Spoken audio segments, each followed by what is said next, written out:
राम राम मंडळी, मी मित्रांचा लाडका नील. तर आज आपण जाणार आहेत महाराष्ट्रातील प्रसिद्ध असलेले एक हिल स्टेशनला भेट देण्यासाठी. तसं पण आहे काय जास्त लांब नाही, लोणावळ्याच्या मध्यभागी सुमारे 11 किलोमीटर अंतरावर भजेगाव आहे. भजेगावामध्ये एक वॉटरफॉल आहे. हा धबधबा फार मोठा नसला तरी तो एक शांत आणि वातावरणासाठी सुंदर परिसरासाठी प्रसिद्ध आहे. पावसाळ्यात जेव्हा हा धबधबा उंचीवरून वाहतो तेव्हा ती हिरवळ आणि धुक्याने वेढलेला असतो, ज्यामुळे कोणत्या निसर्गप्रेमीला नक्कीच मन मोहून टाकणारा असतो. भव्य दिखावा असा असतो ना की तिथं माणसाचं मन वगैरे नाही कसं गरम होऊन जातं. भाजे वॉटरफॉल बसून काही अंतर चालत गेल्यानंतर लगेच तिथे 400 फूट अंतरावरती एक भाजे लेणी पण आहे. कारण या लेणीला तुम्ही सर्वजण तसं पण ओळखतच असताल, कारण महाराष्ट्रातील राष्ट्रीय संरक्षित स्मारक म्हणून हिला ओळखले जाते. पण इथं जाताना कधी एकटे नकतच जाऊ, कारण जाताना नाही का 4-2 मित्र पण सोबत घेऊन चालत जा. कारण इथलचं वातावरण असं आहे ना की तुम्ही एकदम आनंद घेऊ शकता. कारण एकट्याला कधी आनंद नाही घेताना 4-2 मित्र सोबत जर असले ना तर अजून आनंदाची मजाच वेगळी असतो. हा माझा मित्र मुकुंद हा एवढा खुश झाला होता, कारण नाही का आर्मीहून सुट्टीला आला होता. तो जिकडे ड्युटीला होता तिकडे मस्त भरपूर व्ह्यू होते, पण तिथे मित्र नव्हते. कारण इकडे आम्ही सोबत असल्यामुळे त्याला आनंद पण आणि मजा पण घेता आली. तर आम्ही पण नाही का नगरवरून इथपर्यंत प्रवास पूर्णपणे गाडीवरती केला होता.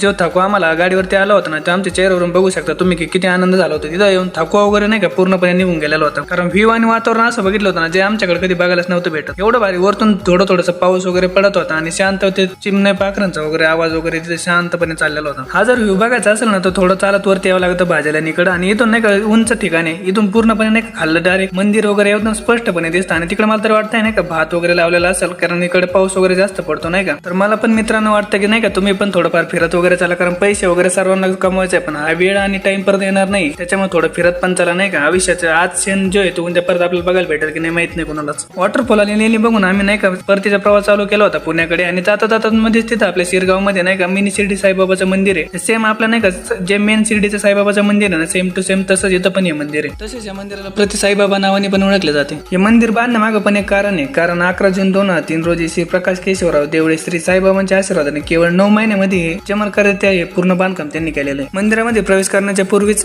गरुडावरती बसलेले शनिदेव महाराजांची मूर्ती पण तिथे प्रकट केलेली आहे. तिथलं मंदिर वगैरे नाही का म्हणजे एकदम असं सजावट वगैरे एकदम मस्त केलेली आहे, कारण तिने एकदम बारीक नक्षीत आणि डिझाईन काम केलेलं आहे. शनी महाराजांचं दर्शन वगैरे केलं आणि म्हटलं आपण नाही का साईबाबाच्या दर्शन रांगेत जाऊन थांबाव. रांग भरपूर लांब होती, तोपर्यंत म्हटलं नाही का शूटिंग वगैरे काढून आपल्या नाही का युट्यूब फॅमिलीला दाखव मंदिर आतून कसं आहे. तर नंतर समजलं तिथं मोबाईल वगैरे यूज करून देत नाही, पण चोरून वगैरे थोडी शूटिंग काढून टाकली. साईबाबांच्या रांगेमध्ये उभं राहून नक्कीच मला आज एक शिकायला भेटले नाही का, जसे आपली भक्तीची वाटचाल नाही का देवाच्या दिशेने होती ना तसं देव आपल्याला दिसायला सुरुवात होती. मंदिराच्या प्रवेशद्वारावर गुरुस्थान आहे, ज्याच्या मध्यभागी कडुलिंबाचे झाड आहे. तर आजचा ब्लॉग कसा होता कमेंट मध्ये सांगा, आणि व्हिडिओ आवडला असेल तर सबस्क्राईब करून टाका. मंदिराचा आराखडा आणि साईबाबांची मूर्ती बघून तुम्हाला नक्कीच साईबाबांच्या शिर्डीत आल्यासारखं वाटेल.